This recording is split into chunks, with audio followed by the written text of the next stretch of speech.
박수와 함께 오경식 대회장님을 무대 위로 모시겠습니다. 박수 부탁드리겠습니다.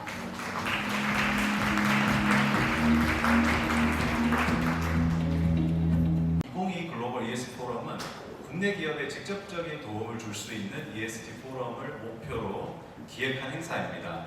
특히 국내 기업이 겪고 있는 ESG 이슈를 논의하기 위해서 세계 최고 권위의 석학 그리고 기업의 임원진 투자자들을 초청했습니다. 특히 기간에 아시는 것처럼 LG그룹에서는 LG에너지솔루션, LG생활건강 등이 본 포럼의 주요 연사들과 특별 세션을 개최하기로 되어 있는데 그 외에도 블랙락, 스탠다드앤푸어스, 그리고 젠더혁신센터 등에서도 지속가능 투자, 기후금융, 젠더 이슈 등을 주제로 전문가 세션을 개최하고 이어지는 네트워크 5만 차를 개최해서 실제 포럼에 참가하는 기업과 긴밀히 네트워크할 수 있도록 그리고 기간에 해당 기업이 실제로 겪고 있는 문제에 대한 솔루션을 제공할 수 있도록 자리를 마련했습니다. 앞서 말씀드렸지만 저희 협회는 아주 짧은 시간에 50개국 400여 대학 그리고 기업, 연구소와 활발하게 ESG 관련된 프로젝트를 수행을 하고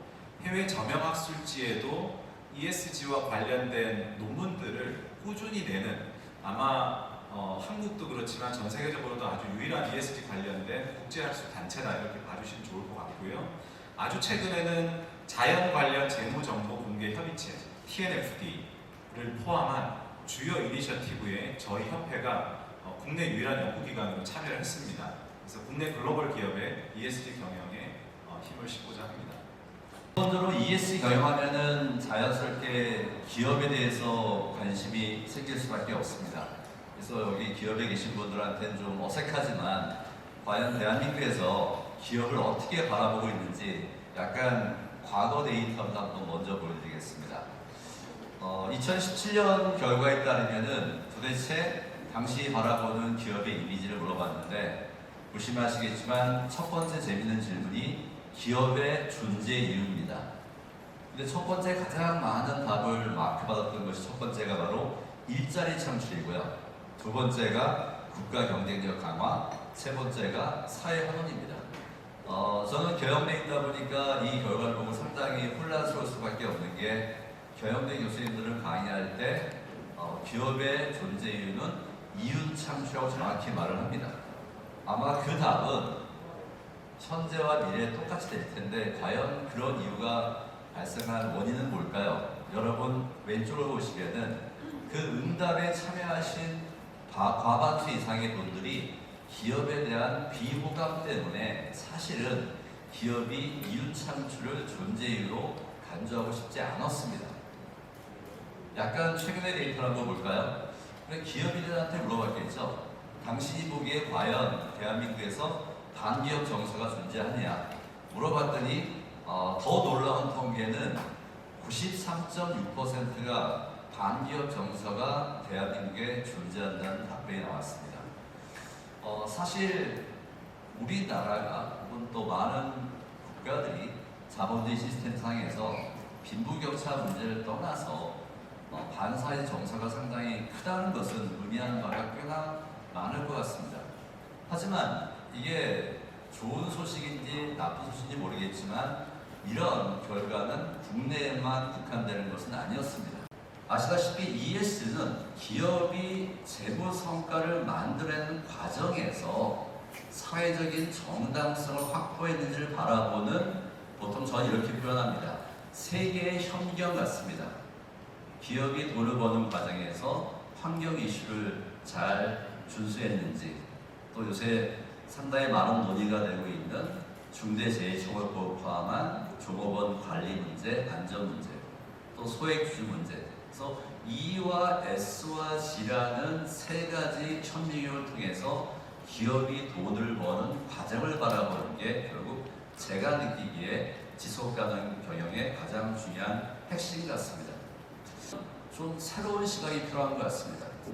여러분 회사가 잘하고 계신 것이 중요한 것이 아니라 이제는 여러분 회사의 파트너가 잘하고 못하는 것이 여러분 회사의 지속 가능성을 결정합니다. 소위 말하는 천연자원, 그 다음에 유통, 제조, 심지어 R&D, 판매, AS까지 이 모든 생태계에서 우리 회사와 같이 협업하는 기업 자체가 ESG 상에서 문제가 되는 경우에 우리가 상당히 위험에 처하죠. 그게 우리가 쉽게 말하는 바로 공급망 관리입니다. 자세히 보시면은 특정한 부서의 역할보다는 전체적인 공조가 필요하기 때문에 혹시라도 이런 포럼을 통해서 좀 새로운 어프로치가 필요할 것 같고요. 이제 마지막 코멘트입니다. ESG 미래, 더 많은 소비자들은 더 많은 정보를 요구할 것이고 더 많은 기업은 더 많은 정보를 또 전달해야 되기 때문에 앞으로 아마 훨씬 더 고도화가 될 것이고, 맨 마지막을 보시면 아시겠지만 이제 정말 중요한 것은 이미 발생한 것이 아니라 앞으로 어떤 게 발생할 것인가.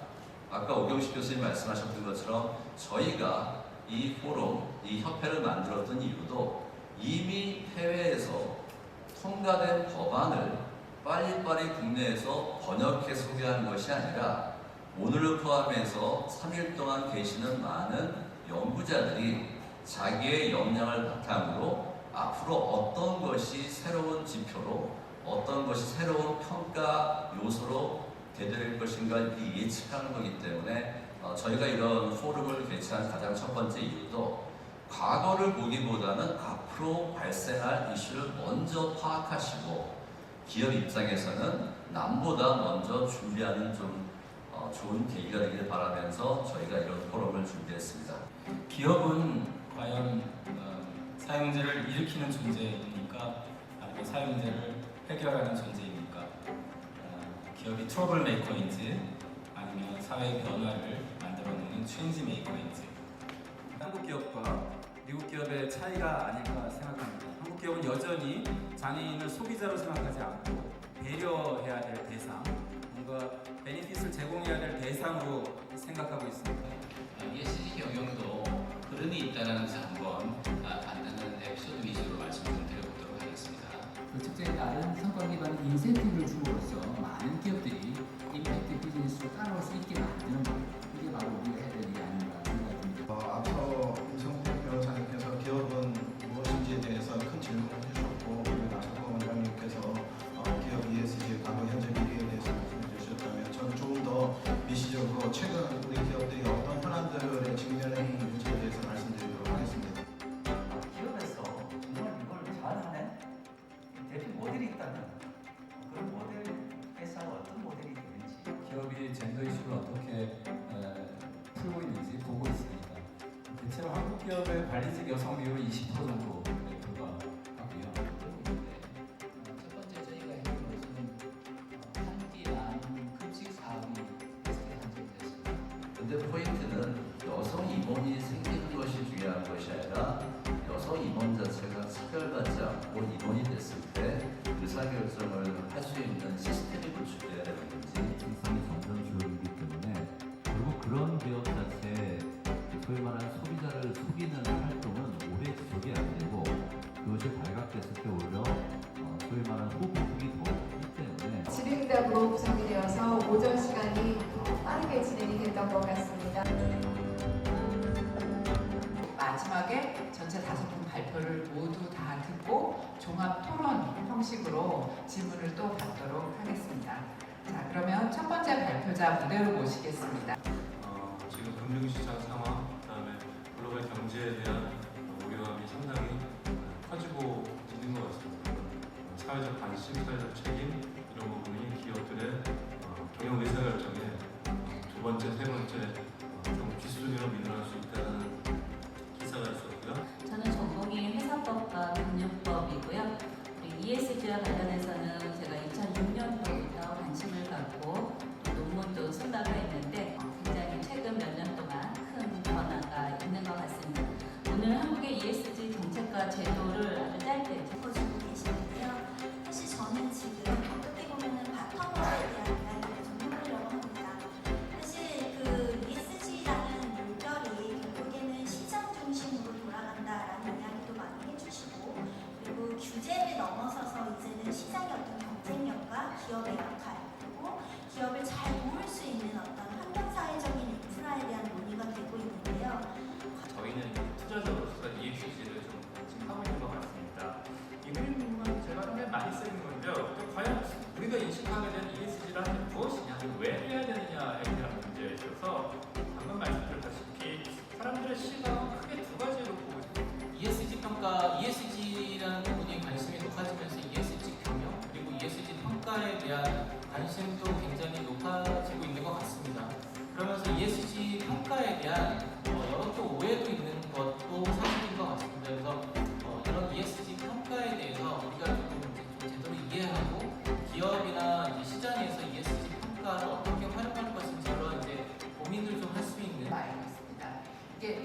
전체적으로 그때그때 따라서 달라지나요? 아니면 안녕하십니까.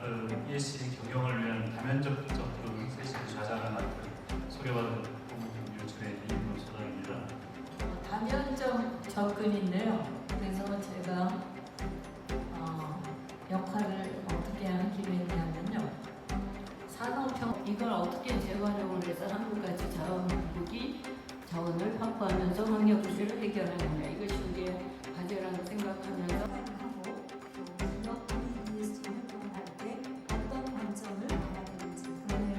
그뿐만 아니라 법제화도 추진을 했습니다. 보면 2021년 8월 31일 상승을 넘지 않아야 된다라고 아주 못을 박습니다. 그래서 2030년까지 이산화탄소 배출량이 2010년 대비 45%까지 감축을 해야 되고 2050년까지는 탄소 배출량과 흡수량이 제로가 되는 K-워터의 성장과 관련된 ESG 경영 확산 노력 그리고 또 기후위기 솔루션으로 물에너지 도시 그리고 ESG 넥서스를 소개하려고 합니다. 이제는 적극적인 행동이 필요한 시점입니다.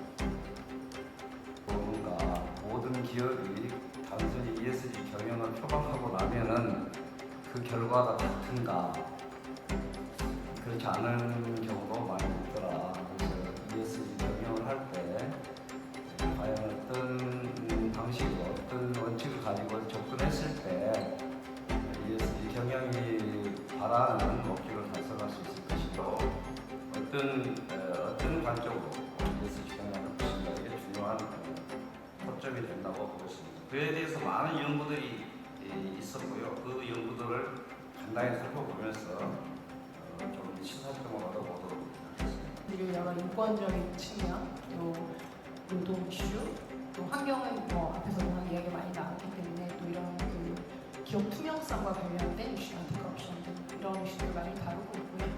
또 많은 이슈 플랫폼이 있습니다. 저희도 그래서 물, 에너지, CO2 감축 등에 대한 많은 플랫폼들을 운영을 하고 있고요. 오늘은 저는 이제 소셜 이슈에 집중하도록 하겠습니다. 2015년에 SDG가 론칭됐을 때 기업의 역할을 굉장히 강조했었고요. And it includes 6 environmental goals for investors who want to invest sustainably. But also, of course, these goals can spill over to the companies they want to invest. Ratings, you also can see that so all of the ratings providers talk about risk, about ESG risk. And if you invest in companies that have low ESG risk, then you will have a German comedian who once stated, everything has already been said, not by everyone. 네, 오늘 하루 종일 어떠셨나요? 정말 유익한 내용으로 가득 찼기 때문에 하루가 정말 빠르게 지나간 것 같습니다.